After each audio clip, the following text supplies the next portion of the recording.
నమస్కారం. నా పేరు గీర్వాణి. అంతకాలే చ మామేవ స్మరన్ముక్త్వా కలేవరం యః ప్రయాతి సమద్భావం యాతి నాస్త్యత్ర సంశయః. ఓమిత్యేకాక్షరం బ్రహ్మ వ్యాహరన్ మామనుస్మరన్ యః ప్రయాతి త్యజన్ దేహం స యాతి పరమాం గతిం. అనన్యచేతాః సతతం యో మాం స్మరతి నిత్యశః తస్యాహం సులభః పార్థ నిత్యయుక్తస్య యోగినః.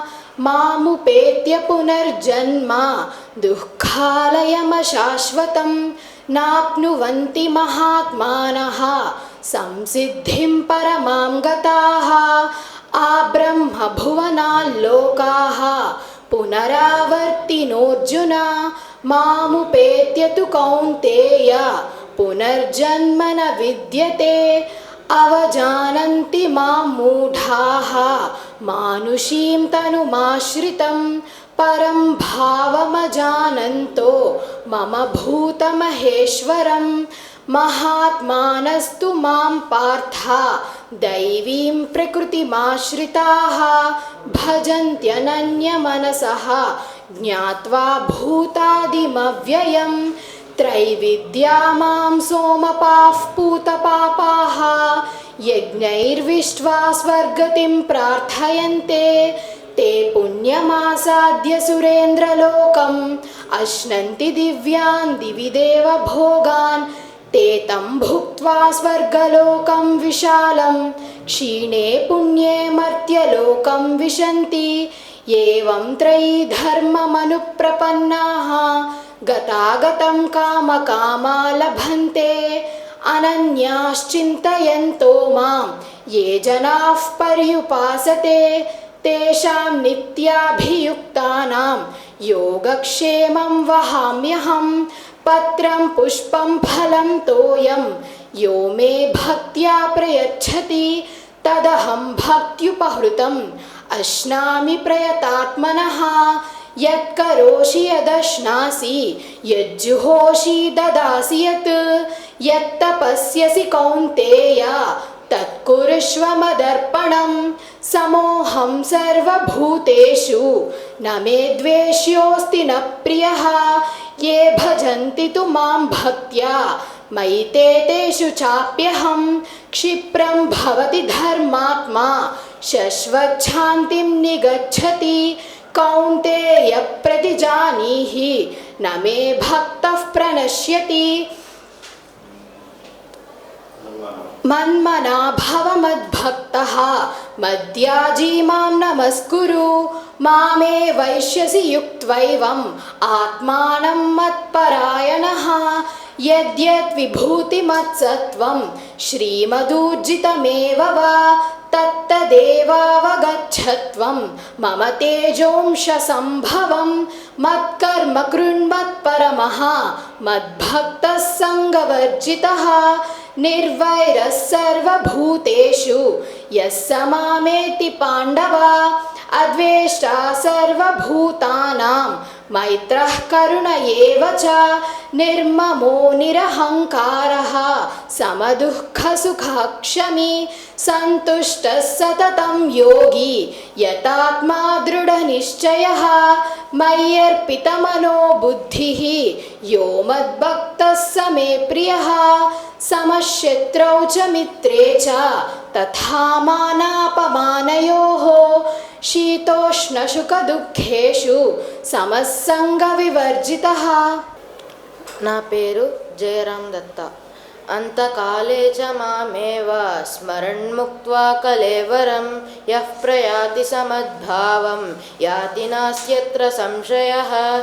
ఓమిత్యేకాక్షరం బ్రహ్మ వ్యాహరన్ మామనుస్మరన్ యః ప్రయాతి త్యజన్ దేహం స యాతి పరమాం గతిం.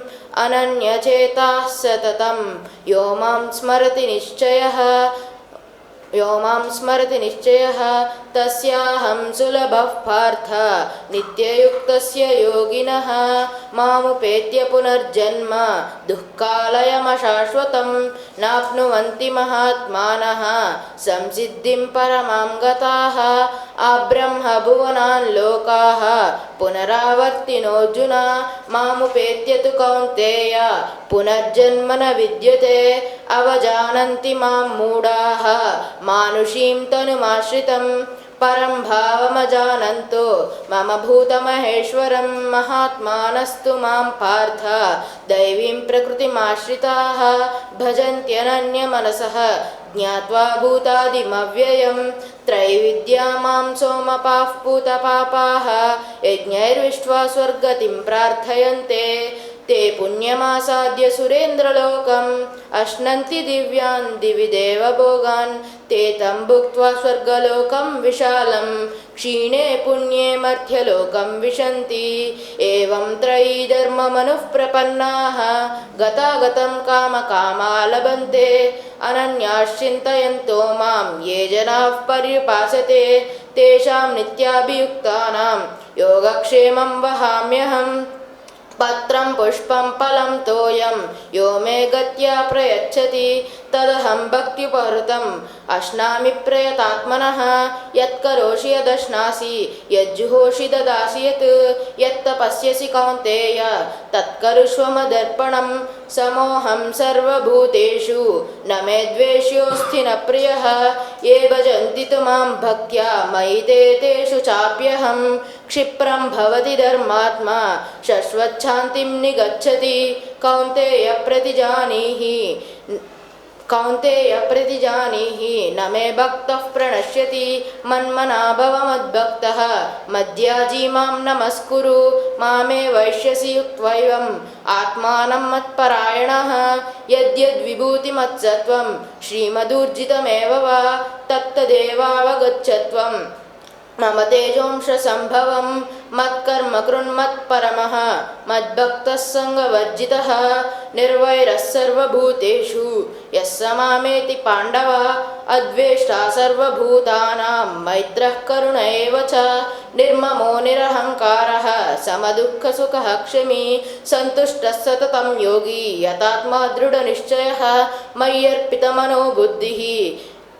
मय्यर्पितमनो बुद्धिः यो मद्भक्तः स मे प्रियः सन्तुष्ट समशत्रौ च मित्रे च तथा मानापमानयोः शीतोष्णसुखदुःखेषु समस्सङ्गविवर्जितः. నా పేరు రమాసాయి వాస్వి. శ్రీకృష్ణ పరమాత్మనే నమః. అంతకాలే చ మామేవ స్మరన్ముక్త్వా కలేవరం యః ప్రయాతి సమద్భావం యాతి నాస్త్యత్ర సంశయః. ఓమిత్యేకాక్షరం బ్రహ్మ వ్యాహరన్ మామనుస్మరన్ యః ప్రయాతి త్యజన్ దేహం స యాతి పరమాం గతిం. అనన్యచేతాః సతతం యో మాం స్మరతి నిత్యసః తస్యాహం సులభః పార్థ నిత్యయుక్తస్య యోగినః మాముపేత్య పునర్జన్మ దుఃఖాలయమశాశ్వతం నాప్నువంతి మహాత్మానః సంసిద్ధిం పరమాం గతాః ఆబ్రహ్మభువనాల్లోకాః పునరావర్తినోऽర్జున మాముపేత్య తు కౌంతేయ పునర్జన్మ న విద్యతే అవజానంతి మాం మూఢాః మానుషీం తనుమాశ్రితం పరం భావమజానంతో మమ భూతమహేశ్వరం మహాత్మానస్తు మాం పార్థ దైవీం ప్రకృతిమాశ్రితాః భజంత్యనన్యమనసః జ్ఞాత్వా భూతాదిమవ్యయం. त्रैविद्या मां सोमपाः भूतपापाः यज्ञैरिष्ट्वा स्वर्गतिं प्रार्थयन्ते ते पुण्यमासाद्य सुरेन्द्रलोकम् अश्नन्ति दिव्यान् दिवि देवभोगान् ते तं भुक्त्वा स्वर्गलोकं विशालं क्षीणे पुण्ये मर्त्यलोकं विशन्ति एवं त्रयी धर्ममनुः प्रपन्नाः गतागतं कामकामा लभन्ते అనన్యాశ్చింతయంతో మాం ఏ జనాః పర్యుపాసతే తేషాం నిత్యాభియుక్తానాం योगक्षेमं वहाम्यहं पत्रं पुष्पं फलं तोयं यो मे भक्त्या प्रयच्छति तदहं भक्त्युपहृतम् अस्नामि प्रयतात्मनः यत्करोषि यदस्नासि यज्जुहूषि ददासि यत् यत्तपस्यसि कौन्तेय तत्कुरुष्व मदर्पणम् समोऽहं सर्वभूतेषु न मे द्वेष्योऽस्ति न प्रियः ये भजन्ति तु मां भक्त्या मयि ते तेषु चाप्यहं क्षिप्रं भवति धर्मात्मा शश्वच्छान्तिं निगच्छति कौन्तेय प्रतिजानीहि न मे भक्तः प्रणश्यति मन्मना भव मद्भक्तः मद्याजी मां नमस्कुरु मामे वैश्यसि युक्त्वैवम् आत्मानं मत्परायणः यद्यद्विभूतिमत्सत्त्वं श्रीमदूर्जितमेव वा तत्तदेवावगच्छत्वं मम तेजोंश्च सम्भवं मत्कर्मकृत् मत्परमः मद्भक्तः सङ्गवर्जितः निर्वैरः सर्वभूतेषु यः स मामेति पाण्डव अद्वेष्टा सर्वभूतानां मैत्रः करुण एव च निर्ममो निरहङ्कारः समदुःखः सुखक्षमी सन्तुष्टः सततं योगी यतात्मा दृढनिश्चयः मय्यर्पितमनो बुद्धिः यो मद्भक्तः स मे प्रियः समशत्रौ च मित्रे च तथा मानावमानयोः शीतोष्णसुखदुःखेषु समसङ्गविवर्जितः. నా పేరు మోహన సాయి ధనలక్ష్మి. ఓం శ్రీ గురుభ్యో నమః. శ్రీకృష్ణ పరమాత్మనే నమః. అంతకాలే చ మామేవ స్మరన్ముక్త్వా కలేవరం యః ప్రయాతి సమద్భావం యాతి నాస్త్యత్ర సంశయః. ఓమిత్యేకాక్షరం బ్రహ్మ వ్యాహరన్ మామనుస్మరన్ యః ప్రయాతిత్యజన్ దేహం స యాతి పరమాంగతిం. అనన్యచేతాః సతతం యో మాం స్మరతి నిత్యసః తస్యాహం సులభః పార్థ నిత్యయుక్తస్య యోగినః. మాముపేత్య పునర్జన్మ దుఃఖాలయమశాశ్వతం నాప్నువంతి మహాత్మానః సంసిద్ధిం పరమాంగతాః. ఆ బ్రహ్మభువనాల్లోకాః పునరావర్తినోऽర్జున మాముపేత్య తు కౌంతేయ పునర్జన్మ న విద్యతే. అవజానంతి మాం మూఢాః మానుషీం తనుమాశ్రితం పరం భావమజానంతో మమ భూతమహేశ్వరం. మహాత్మానస్తు మాం పార్థ దైవీం ప్రకృతిమాశ్రితాః భజంత్యనన్యమనసః జ్ఞాత్వా భూతాదిమవ్యయం. त्रैविद्या मां सोमपाः पूतपापाः यज्ञैरिष्ट्वा स्वर्गतिं प्रार्थयन्ते. ते पुण्यमासाद्य सुरेन्द्रलोकम् अश्नन्ति दिव्यान् दिवि देवभोगान्. ते तं भुक्त्वा स्वर्गलोकं विशालं क्षीणे पुण्ये मर्त्यलोकं विशन्ति. एवं त्रयी धर्ममनुप्रपन्नाः गतागतं कामकामा लभन्ते. अनन्याश्चिन्तयन्तो मां ये जनाः पर्युपासते तेषां नित्याभियुक्तानां योगक्षेमं वहाम्यहं. पत्रं पुष्पं फलं तोयं यो मे भक्त्या प्रयच्छति तदहं भक्त्युपहृतम् अस्नामि प्रयतात्मनः. यत्करोषि यदस्नासि यज्जुहोषि ददासि यत् यत्तपस्यसि कौन्तेय तत्कुरुष्व मदर्पणम्. समोऽहं सर्वभूतेषु न मे द्वेष्योऽस्ति न प्रियः. ये भजन्ति तु मां भक्त्या मयि ते तेषु चाप्यहं. क्षिप्रं भवति धर्मात्मा शश्वच्छान्तिं निगच्छति. कौन्तेय प्रतिजानीहि न मे भक्तः प्रणश्यति. मन्मना भव मद्भक्तः मद्याजी मां नमस्कुरु मामे वैश्यसि युक्त्वैवम् आत्मानं मत्परायणः. यद्यद्विभूतिमत्सत्त्वं श्रीमदूर्जितमेव वा तत्तदेवावगच्छत्वं मम तेजोंस सम्भवम्. मत्कर्मकृत् मत्परमः मद्भक्तः सङ्गवर्जितः निर्वैरः सर्वभूतेषु यः स मामेति पाण्डव अद्वेष्टा सर्वभूतानां मैत्रः करुण एव च निर्ममो निरहङ्कारः समदुःखसुखक्षमी सन्तुष्टः सततं योगी यतात्मा दृढनिश्चयः मय्यर्पितमनो बुद्धिः यो मद्भक्तः स मे प्रियः समशत्रौ च मित्रे च तथा मानावमानयोः शीतोष्णसुखदुःखेषु समस्सङ्गविवर्जितः ఓం తత్సదితి సర్వం శ్రీకృష్ణార్పణమస్తు. ధన్యవాదం. అందరికీ నమస్కారం. నా పేరు ఆద్య. ఓం శ్రీకృష్ణ పరబ్రహ్మణే నమః.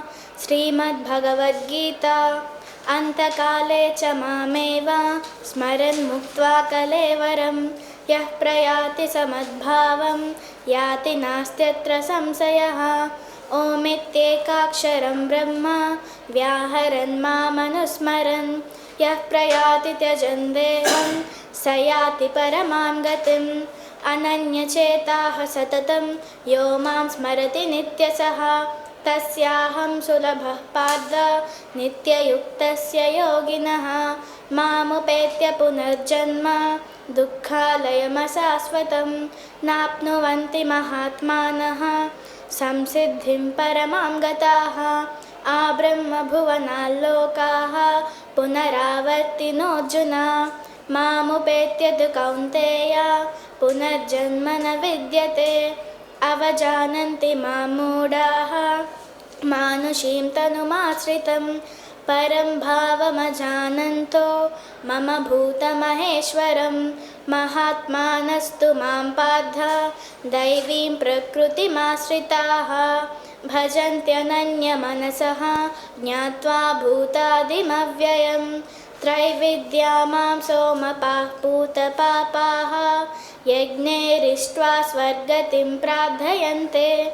ते पुण्यमासाद्य सुरेन्द्रलोकम् अश्नन्ति दिव्यां दिवि देवभोगान्. ते तं भुक्त्वा स्वर्गलोकं विशालं क्षीणे पुण्ये मर्त्यलोकं विशन्ति. एवं त्रयीधर्ममनुप्रपन्नाः गतागतं कामकामा लभन्ते. अनन्याश्चिन्तयन्तो मां ये जनाः पर्युपासते तेषां नित्याभियुक्तानां योगक्षेमं वहाम्यहं. पत्रं पुष्पं फलं तोयं यो मे भक्त्या प्रयच्छति तदहं भक्त्युपहृतम् अस्नामि प्रयतात्मनः. यत्करोषि यदश्नासि यज्जुहोषि ददासि यत्तपस्यसि कौन्तेय तत्कुरुष्व मदर्पणं. समोहं सर्वभूतेषु न मे द्वेषोऽस्ति न प्रियः. ये भजन्ति तु मां भक्त्या मयि ते तेषु चाप्यहं. क्षिप्रं भवति धर्मात्मा सस्वच्छान्तिं निगच्छति. कौन्तेय प्रतिजानीहि न मे भक्तः प्रणश्यति. मन्मना भव मद्भक्तः मद्याजी मां नमस्कुरु. मामे वैश्यसि युक्त्वैवम् आत्मानं मत्परायणः. यद्यत् विभूतिमत्सत्त्वं श्रीमदूर्जितमेव वा तत्तदेवावगच्छत्वं मम तेजोंस सम्भवं. मत्कर्म कृत् मत्परमः मद्भक्तः सङ्गवर्जितः निर्वैरः सर्वभूतेषु यः स मामेति पाण्डव अद्वेष्टा सर्वभूतानां मैत्रः करुण एव च निर्ममो निरहङ्कारः समदुःखसुखक्षमी सन्तुष्टः सततं योगी यतात्मा दृढनिश्चयः मय्यर्पितमनो बुद्धिः यो मद्भक्तः स मे प्रियः समशत्रौ च मित्रे च तथा मानावमानयोः शीतोष्णसुखदुःखेषु समस्सङ्गविवर्जितः. అందరికీ నమస్కారం. నా పేరు మోక్ష. ఓం श्रीकृष्णपरब्रह्मणे नमः। श्रीमद्भगवद्गीता। अंतकाले च मामेव स्मरन् मुक्त्वा कलेवरं यः प्रयाति समद्भावं याति नास्त्यत्र संशयः। ओमित्येकाक्षरं ब्रह्म व्याहरन् मामनुस्मरन् यः प्रयाति त्यजन् देहं स याति परमां गतिम्। अनन्यचेताः सततं यो मां स्मरति नित्यशः तस्याहं सुलभपाद नित्ययुक्तस्य योगिनः। मामुपेत्य पुनर्जन्म दुःखालयमशाश्वतं नाप्नुवन्ति महात्मानः संसिद्धिं परमां गताः। आब्रह्मभुवनाल्लोकाः पुनरावर्तिनोऽर्जुन मामुपेत्य तु कौन्तेय पुनर्जन्म न विद्यते। अवजानन्ति मां मूढाः मानुषं तनुमाश्रितं परं भावमजानन्तो मम भूतमहेश्वरं। महात्मानस्तु मां पार्था दैवीं प्रकृतिमाश्रिताः भजन्त्यनन्यमनसः ज्ञात्वा भूतादिमव्ययम्। त्रैविद्या मां सोमपापूतपापाः यज्ञैरिष्ट्वा स्वर्गतिं प्रार्थयन्ते ते पुण्यमासाद्य सुरेन्द्रलोकम् अश्नन्ति दिव्यान् दिविधेव भोगान्। ते तं भुक्त्वा स्वर्गलोकं विशालं क्षीणे पुण्ये मत्यलोकं विशन्ति। एवं त्रयी धर्ममनुप्रपन्नाः गतागतं कामकामा लभन्ते। अनन्याश्चिन्तयन्तो मां योजनाः पर्युपासते तेषां नित्याभियुक्तानां योजनाः पर्युपासते। तेषां नित्याभियुक्तानां योजनाः पर्युपासते। योगक्षेमं वहामि। तेषां नित्याभियुक्तानां योगक्षेमं वहाम्यहं। मन्मना भव मद्भक्तः पत्रं पुष्पं फलं तोयं यो मे भक्त्या प्रयच्छति तदहं भक्त्युपहृतम् अस्नामि प्रयतात्मनः। यत्करोषि यदश्नासि यज्जुहोषि ददासि यत्तपस्यसि कौन्तेय तत्कुरुष्व मदर्पणं। समोहं सर्वभूतेषु न मे द्वेष्ट्योऽस्ति न प्रियः। समोहं सर्वभूतेषु न मे द्वेष्ट्योऽस्ति न प्रियः। ये भजन्ति तु मां भक्त्या मयि ते तेषु चाप्यहम्।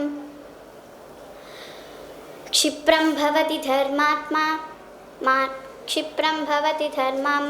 धर्मात्मा सस्वच्छान्तिं निगच्छति।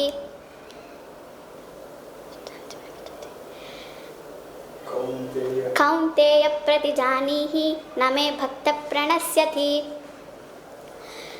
मन्मना भव मद्भक्तः मद्याजी मां नमस्कुरु।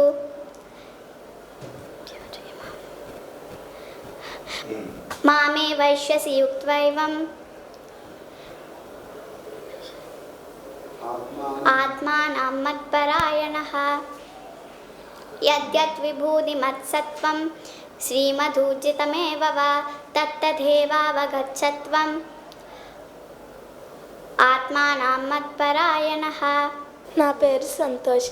అంతకాలే చ మామేవ స్మరణ్యుక్త్వా కలేవరం యః ప్రయాతి సమద్భావం నిత్యయుక్తస్య కర్మణః. ఓమిత్యేకాక్షరం బ్రహ్మ నిత్యయసకరావుభౌ తయోస్తు కర్మ సన్యాసాత్ నిశ్చయశ్చాధికో యోగి.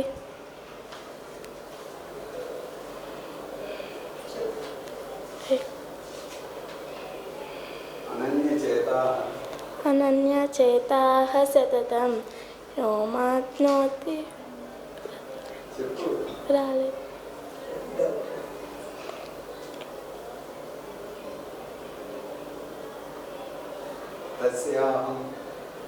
తస్యాహం సులభః పార్థ.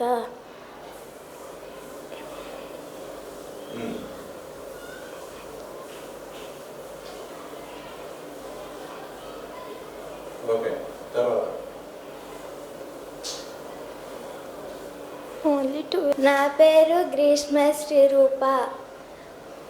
अन्तकाले च मावेव स्मरन्मुक्त्वा कलेवरन् यः प्रयाति समद्भावं याति नाम तत्र संशयः ॐ इत्येकाक्षरं ब्रह्म व्याहरं मामनुस्मरन् यः प्रयाति त्यजन्देहं सयाति परमां गतिम् अनन्तचेताः सततं यो मां स्मरति नित्यतः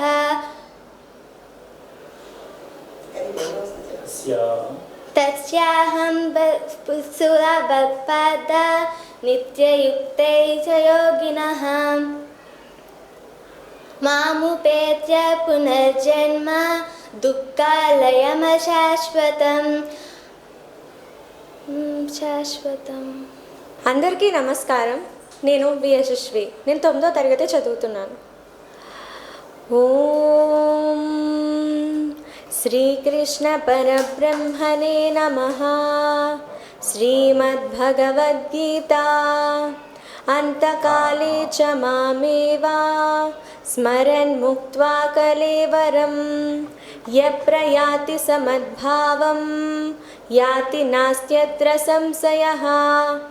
ఓమిత్యేకాక్షరం బ్రహ్మ వ్యాహరన్ మామనుస్మరన్ యప్రయాతి త్యజన్దేహం సయాతి పరమాం గతిం.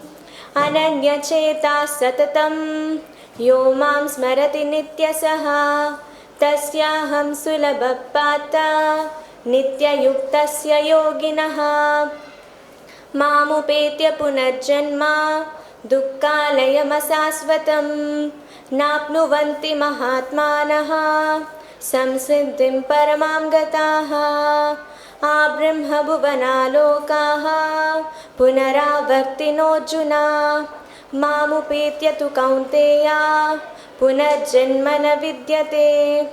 అవజానంతి మాం మూఢాః మానుషీం తనుమాశ్రితం పరం భావమజానంతో మమ భూతమహేశ్వరం. మహాత్మానస్తు మాం పార్థ దైవీం ప్రకృతిమాశ్రితాః భజంత్యనన్యమనసః జ్ఞాత్వా భూతాదిమవ్యయం. त्रैविद्या मां सोमपापूतपापाः यज्ञैरिष्वा स्वर्गतिं प्रार्थयन्ते. ते पुण्यमासाद्य सुरेन्द्रलोकम् अश्नन्ति दिव्यान् दिवि देवभोगान्. ते तं भुक्त्वा स्वर्गलोकं विशालं क्षीणे पुण्ये मर्त्यलोकं विशन्ति. एवं त्रयी धर्ममनुप्रपन्नाः गतागतं कामकामा लभन्ते. अनन्याश्चिन्तयन्तो मां ये जना पर्युपासते तेषां नित्याभियुक्तानां योगक्षेमं वहाम्यहम्. पत्रं पुष्पं फलं तोयं यो मे भक्त्या प्रयच्छति तदहं भक्त्युपहृतम् अस्नामि प्रयतात्मनः. यत्करोषि यदश्नासि यज्जुहोषि ददासि यत्तपस्यसि कौन्तेय तत्कुरुष्य मदर्पणन्. समोऽहं सर्वभूतेषु न मे द्वेष्योऽस्ति न प्रियः. ये भजन्ति तु मां भक्त्या मयि ते तेषु चाप्यहं. क्षिप्रं भवति धर्मात्मा सस्वच्छान्तिं निगच्छति. कौन्तेय प्रतिजानीहि न मे द्वेष्योऽस्ति न प्रियः. मन्मना भव मद्भक्तः मद्याजी मां नमस्कुरु. ममेवैष्यसि युक्त्वैवम् आत्मानं मत्परायणाः. पूतिमत्सत्वम्. నా పేరు దశక శ్రీలేఖ. అంతకాలే చ మామేవ స్మరన్ముక్త్వా కలేవరం యః ప్రయాతి సమద్భావం యాతి నాస్త్యత్ర సంశయః. ఓమిత్యేకాక్షరం బ్రహ్మ వ్యాహరన్ మామనుస్మరన్ యః ప్రయాతి త్యజన్ దేహం సయాతి పరమాం గతిం. అనన్యచేతాః సతతం यो मां स्मरति नित्यसः तस्याहं सुलभः पार्थ नित्ययुक्तस्य योगिनः मामुपेत्य पुनर्जन्म दुःखालयमशाश्वतं नाप्नुवन्ति महात्मानः संसिद्धिं परमां गताः आब्रह्मभुवनालोकाः पुनरावर्तिनोऽर्जुन मामुपेत्य तु कौन्तेय पुनर्जन्म न विद्यते अवजानन्ति मां मूढाः मानुषीं तनुमाश्रितं परं भावमजानन्तो मम भूतमहेश्वरं महात्मानस्तु मां पार्थ दैवीं प्रकृतिमाश्रिताः भजन्त्यनन्यमनसः यो मद्भक्तः स मे प्रियः त्रैविद्या मां सोमपाः पूतपापाः यज्ञैर्विष्ट्वा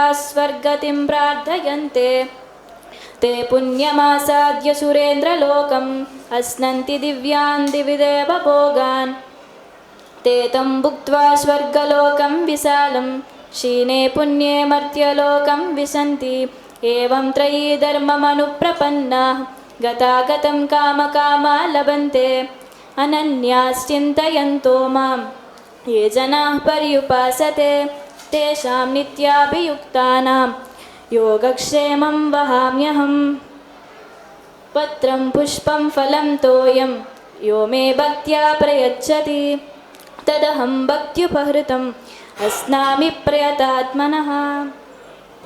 बी गीता श्रीवल्ली। अंतकाले च मामेव स्मरन्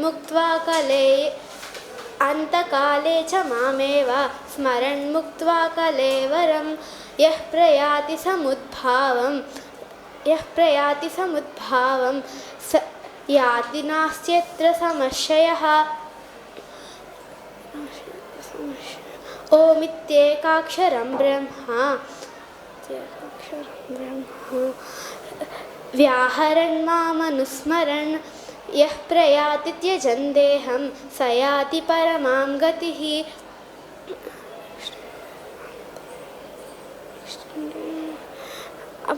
अब्रह्मभुवनालोकाः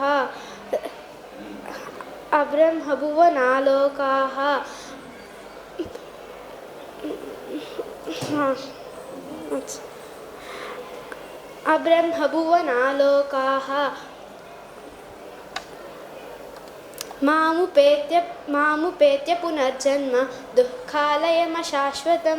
దుర్గా భాగ్యశ్రీజ. నా పేరు దుర్గా భాగ్యశ్రీజ. అంతకాలే చ మామేవ స్మరన్ముక్త్వా కలేవరం యః ప్రయాతి సమద్భావం యాతి నాస్త్యత్ర సంశయः. ఓమిత్యేకాక్షరం బ్రహ్మ వ్యాహరన్ మామనుస్మరన్ యః ప్రయాతి త్యజన్ దేహం స యాతి పరమాం గతిం.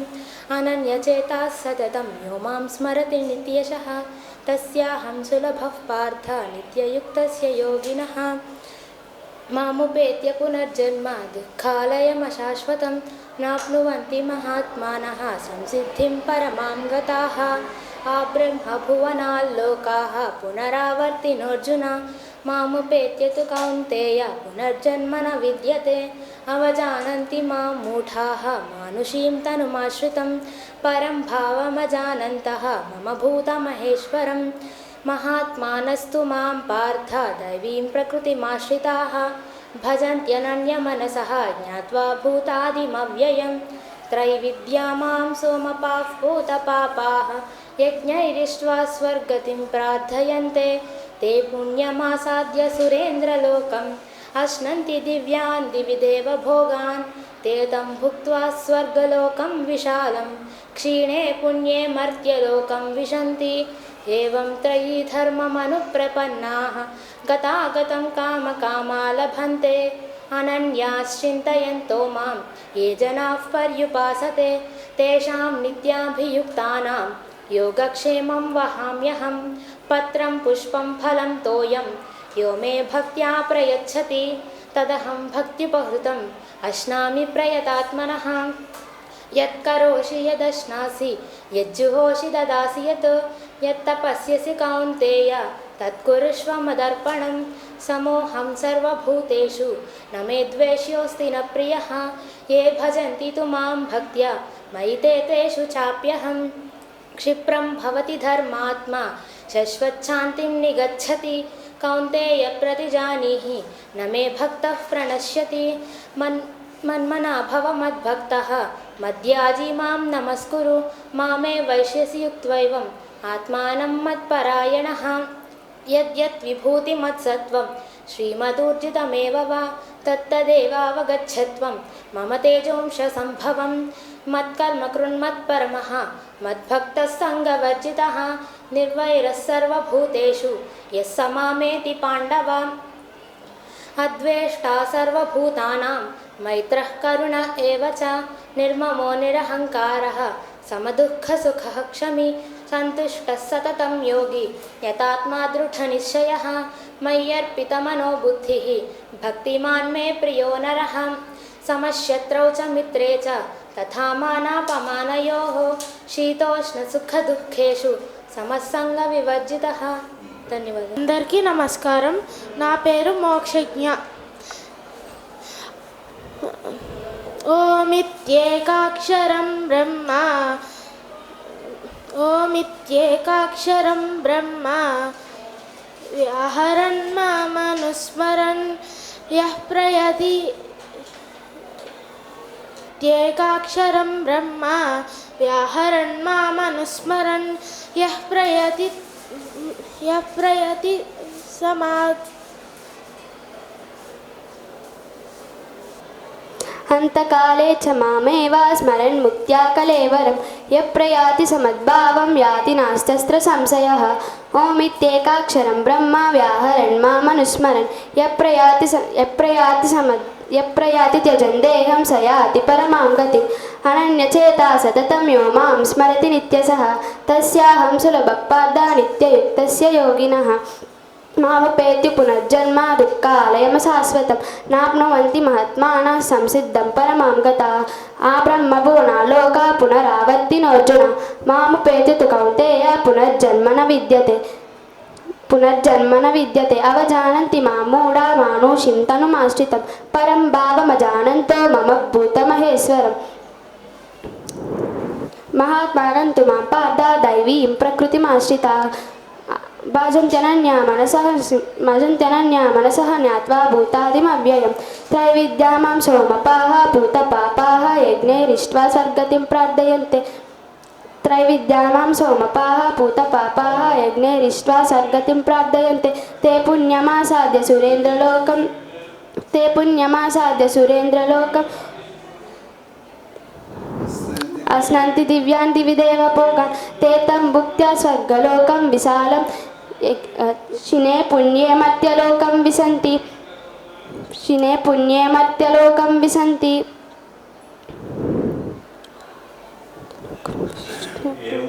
ఏవం త్రయీ ధర్మమనుప్రపన్న గతాగతం కామకామా లభంతే.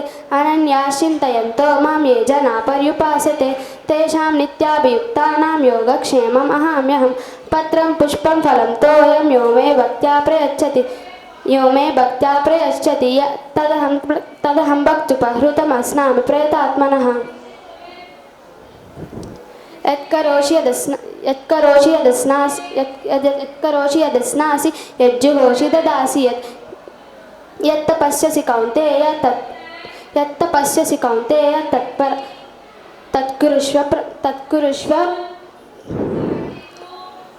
తత్కురుష్వ మదర్పణం. సమోహం సర్వభూతేషు నమే ద్వేషోస్తి న ప్రియః. ఏ భుజంతి మాం భక్త్యా మయీ తేషు పహృతం.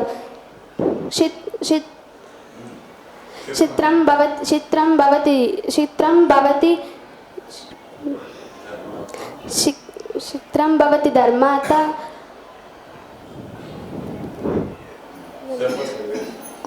నమస్కారం. నా పేరు మానిం హారికాదేవి. ఓం శ్రీ గురుభ్యో నమః. అంతకాలే చ మామేవ స్మరన్ ముక్త్వా కలేవరం యః ప్రయాతి సమద్భావం యాతి నాస్త్యత్ర సంశయః. ఓమిత్యేకాక్షరం బ్రహ్మ व्याहरन् मामनुस्मरन् यः प्रयाति त्यजन् देहं स याति परमां गतिम् अनन्या चिन्तयन्तो मां ये जनाः पर्युपासते तेषां नित्याभियुक्तानां योगक्षेमं वहाम्यहं मामुपेत्य पुनर्जन्म दुःखालयमशाश्वतं नाप्नुवन्ति महात्मानः संसिद्धिं परमां गताः आब्रह्मभुवनाल्लोकाः पुनरावर्तिनोऽर्जुन मामुपेत्य तु कौन्तेय पुनर्जन्म न विद्यते अवजानन्ति मां मूढाः मानुषीं तनुमाश्रितं परं भावमजानन्तो मम भूतमहेश्वरं महात्मानस्तु मां पार्थ दैवीं प्रकृतिमाश्रिताः भजन्त्यनन्यमनसः ज्ञात्वा भूतादिमव्ययं त्रैविद्या मां सोमपाः पूतपापाः यज्ञैरिष्ट्वा स्वर्गतिं प्रार्थयन्ते ते पुण्यमासाद्य सुरेन्द्रलोकम् अश्नन्ति दिव्यान् दिवि देवभोगान् ते तं भुक्त्वा स्वर्गलोकं विशालं क्षीणे पुण्ये मत्यलोकं विशन्ति एवं त्रयीधर्ममनुप्रपन्नाः गतागतं कामकामा लभन्ते अनन्यचेताः सततं यो मां स्मरति नित्यसः तस्याहं सुलभः पार्थ नित्ययुक्तस्य योगिनः पत्रं पुष्पं फलं तोयं यो मे भक्त्या प्रयच्छति तदहं भक्तुपहृतम् अस्नामि प्रयतात्मनः यत्करोषि यदस्नासि यज्जुहोषि तदासि यत्तपस्यसि कौन्तेय तत्कुरुष्व मदर्पणं समोऽहं सर्वभूतेषु न मे द्वेषोऽस्ति न प्रियः ये भजन्ति तु मां भक्त्या मयि तेषु चाप्यहं क्षिप्रं भवति धर्मात्मा सस्वच्छान्तिं निगच्छति कौन्तेय प्रतिजानी न मे भक्तः प्रणश्यति मन्मना भव मद्भक्तः मद्याजी मां नमस्कुरु मामे वैश्यसि युक्त्वैवम् आत्मानं मत्परायणमः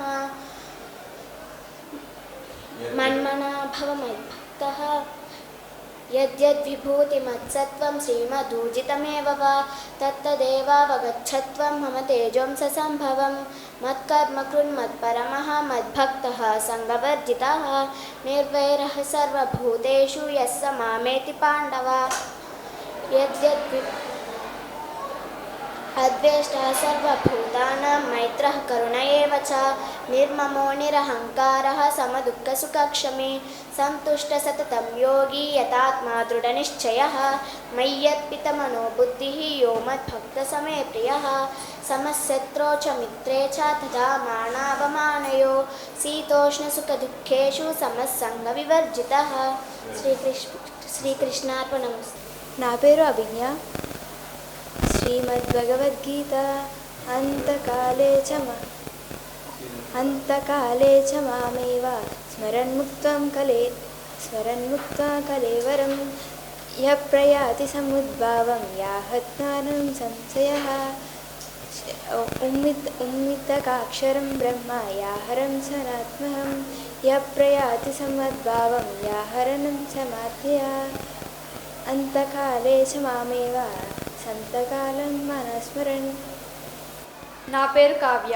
అంతకాలే చ మామేవ స్మరన్ముక్త్వా కలేవరం యః ప్రయాతి సమద్భావం యాతి నేస్త్యత్ర సంశయః ఓమిత్యేకాక్షరం బ్రహ్మ వ్యాహరన్ మామనుస్మరన్ యః ప్రయాతి త్యజన్ దేహం స యాతి పరమాం గతిం అనన్యచేత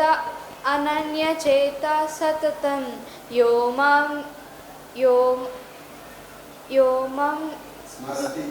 మాం స్మరతి నిత్యసః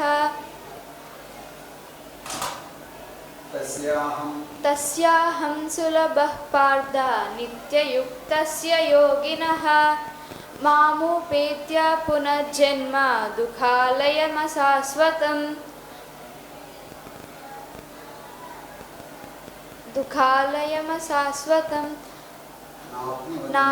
నాప్నున్వంతిన్మహాత్మానః పునర్జన్